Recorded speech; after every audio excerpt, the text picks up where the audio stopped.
Have you ever wondered why there's a whole chapter in the Bible about skin diseases? It might sound strange at first, but there's a fascinating reason behind it.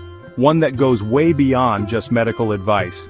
Leviticus 13 might seem like an odd read, but it's packed with wisdom for Bible learners like me and you.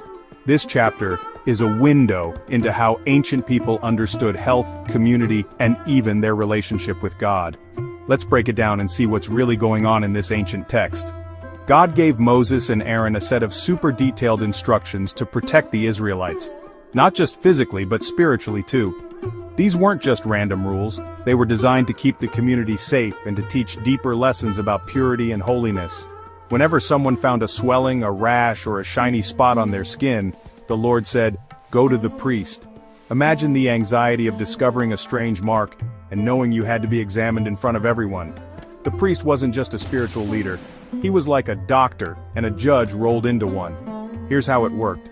The priest had to carefully inspect the person, looking for specific signs that might mean something serious.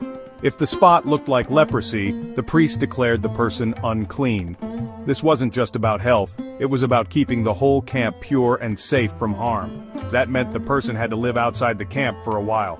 They were separated from family, friends, and daily life, which must have been incredibly difficult and lonely. It sounds harsh, but back then, it was the only way to keep diseases from spreading.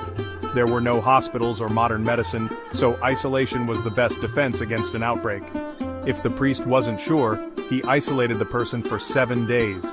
This waiting period gave time for the disease to show itself more clearly, and for the person to rest and reflect. After that, he checked again. The priest's job was to make sure no one was wrongly excluded, but also to protect everyone else. If the disease was spreading, the person was still unclean.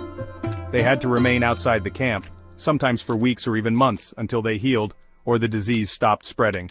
But if it was healing, or not spreading, the priest could welcome them back as clean. This was a moment of joy and relief, as the person could rejoin their loved ones and community.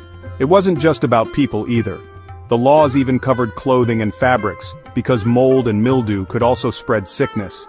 The priests also checked clothing for any signs of disease or mold. If a garment was contaminated, it could put the whole household at risk. If they found it, the clothing was burned, no second chances. This might seem extreme, but it was a way to stop the spread of invisible threats. Sounds pretty intense, right? But again, this was to stop contamination and protect the whole community. Everyone's health depended on these careful checks and tough decisions. Now you might wonder, what does any of this have to do with us today? Why should we care about ancient rules for skin diseases and moldy clothes? Well, back then, these rules protected people from